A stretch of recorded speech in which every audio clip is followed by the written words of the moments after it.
digo paixão, 99% das pessoas brilha o olho e pensa em coisa boa. Né? Você tem lá um grupo de adolescentes e aí alguém diz que está apaixonado. Ah, que legal! Até pessoas mais velhas e tal.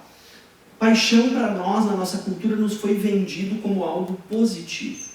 E o nosso objetivo essa noite, para preparar um pouco o terreno para o Mateus, é discutir sobre paixão, sobre ciúme e sobre violência.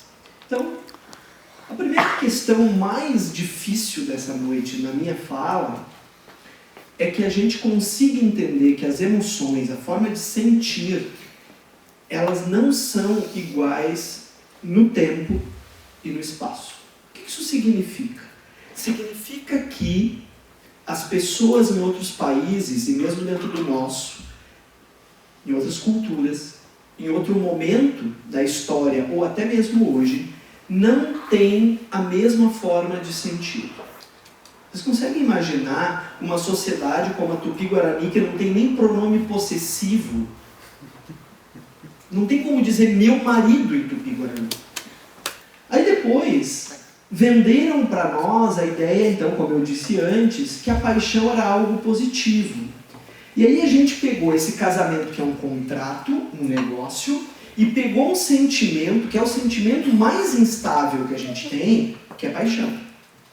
E a gente disseram pra gente, agora tu junta isso com isso e vai durar a vida eterna. Amém. Uma coisa que a gente tende a esquecer é que não existe só um tipo de amor, não é só paixão que existe. Existem outras formas de amar. Não só a paixão é uma delas. Mas existem outras. A paixão, ela é uma montanha russa. Ora você está no topo, muita alegria, e ora você está lá, no fundo do poço, e assim sucessivamente. O Heráclito vai dizer que nunca o mesmo homem toma banho no mesmo rio. Por quê? Porque no dia seguinte tu não é o mesmo homem e o rio não é o mesmo rio. Como é que tu vai ter a pessoa certa para ti se amanhã tu é outra pessoa? Entende como a gente idealizou isso e como isso é perigoso? Uma das coisas interessantes que a gente diz quando está apaixonado é que tu nunca sentiu aquilo, e não é verdade. Tu já sentiu muitas vezes, só que tu está desqualificando tudo que tu sentiu. Tu está apaixonado e tu vai lá, pega todas as fotos das pessoas que foram importantes na tua vida e rasga, bota fora. Tu está rasgando a tua história. E junto com a ideia de paixão, veio a ideia de romantismo. O que é romantismo? É todo um conjunto de ideias que vendem pra gente quando a gente nasce. As meninas já dariam uma cor para elas, os meninos uma cor para eles, as gurias começam a ganhar uns bonequinhos, os guris começam a ganhar um Lego para virar engenheiro. Mas a gente cria nas crianças e depois nos adolescentes uma ideia que elas vão ter uma vida, que elas vão achar a pessoa certa que vai levar elas até o final feliz. E isso é trágico, isso é pavoroso, porque quando a gente está falando de uma mulher de 35 anos que está solteira, por exemplo, ela sofre nas costas dela o peso dessa cobrança, porque talvez ela não está casada com a pessoa certa, porque ela ainda não tem filhos, porque ela é considerada até às vezes por outra mulher como uma ameaça ao casamento. Então é muito importante entender que o romantismo ele tem um lado tóxico, que a gente precisa ficar atento. Quando a gente está falando em ciúme, para nós na antropologia, a gente está falando de um sentimento que ele não tem um fator de agregação social. Ele, para o grupo, ele não é bom. Ele não tem ciúme positivo para nós. O início, o ciúme parece legal. Ah, tá me cuidando, né? Tá me protegendo. Então a ideia para nós de que quando alguém tem ciúme, ele não está tratando a outra pessoa como um indivíduo, mas ele está tratando como um aspecto da sua posse. E a gente também acredita em antropologia que tudo aquilo que a gente vê no outro tem a ver com a gente. Então, se algo me incomoda muito em ti, talvez não tenha a ver contigo. Talvez tenha a ver comigo e eu não estou dando conta disso e eu estou projetando. E esse ciúme, muitas vezes, que começa com restrições de roupa, que começa com restrições de redes sociais, que começa com restrições de amigos, que começa com restrições de lugares que você frequenta, com horários, ninguém toma um soco na cara no segundo dia de namoro. Isso não existe. O que acontece é que é um processo. A gente vai cedendo porque não quer perder, né? Porque tem ali alguma coisa que a gente está ganhando também naquele relacionamento. Então, a nossa fala hoje, a minha fala, preparando um pouco o campo para o Mateus, é que a gente entenda que há muita coisa linda nos tipos diferentes de amor, que a gente pode se relacionar de diferentes formas, que a gente pode se amar, desamar, que a gente pode mudar de parceira, de parceiro, mas esse vetor do ciúme, ele é extremamente perigoso e nós precisamos estar muito atentas e muito atentos. Algo que faz parte da minha fala aqui, que eu quero mostrar para vocês, é que essa violência nem sempre ela está ali nos dados, nem sempre ela está na morte, nem sempre ela está no soco. Que existem outras formas de violência, que também não deixam de ter prejuízos e não deixam de ser preocupantes da mesma forma. Vai se apaixonar. Ele vai idealizar no outro, imaginar no outro, que essa pessoa tem aquele objeto que faltava. Ele vai imaginar que aquela pessoa é perfeita, né? Quer dizer, nossa, mas que pessoa mais linda, né? Quer dizer, tem tudo de bom. Tudo de bom. E por um tempo essa pessoa vai acreditar mesmo. E não adianta tentar dizer que não, porque não vai funcionar. Porque ela está num momento de uma ilusão. Eu trago aqui uma pergunta para vocês, que é uma pergunta muito importante para a gente poder pensar essas relações de abuso. Afinal de contas, o que é violência? Se vocês colocarem, não se preocupem que eu não vou pedir para ninguém revelar nada, né?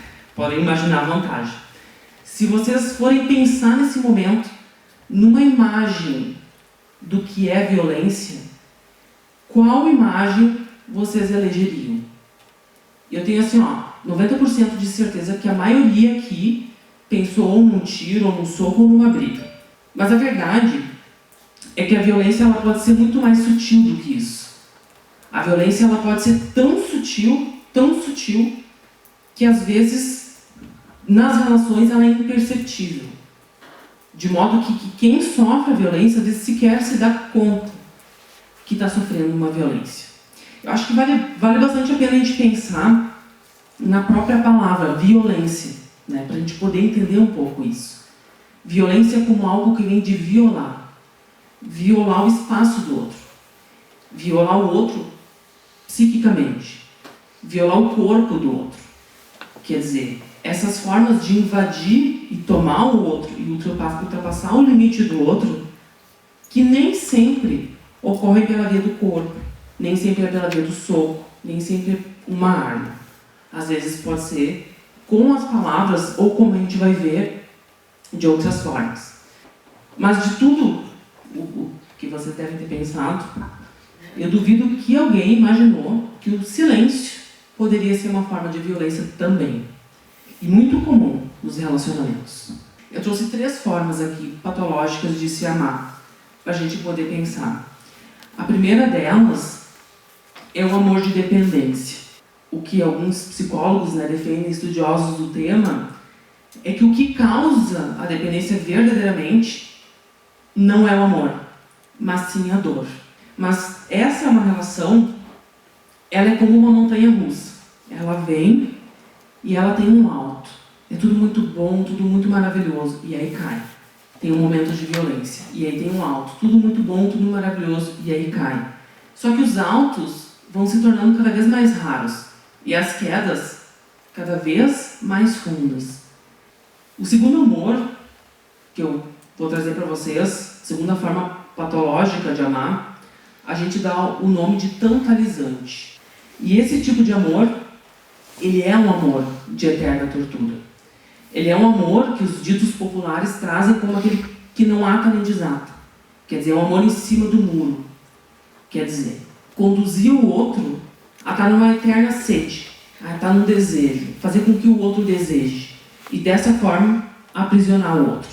E por fim, essa última forma de amor, que é bastante interessante de se pensar porque, pensando na própria estrutura da nossa sociedade, é uma forma cada vez mais atual, uma forma cada vez mais presente, porque a gente tem se tornado uma sociedade onde a imagem e o narcisismo vem surgindo com uma grande importância e como uma necessidade, que era aquilo mais ou menos que o Cerveira falava no final, de que não basta ser feliz, eu preciso mostrar, eu preciso de um outro que reconheça na minha imagem aquele ideal que eu quero para mim mesmo, como se eu dependesse desse outro para afirmar quem eu sou. E nesse modo de amar, ele é uma espécie de uma armadilha, porque essa forma de amor, que a gente poderia até chamar de abuso, não necessariamente de amor, exige que alguém se apague para que alguém possa brilhar.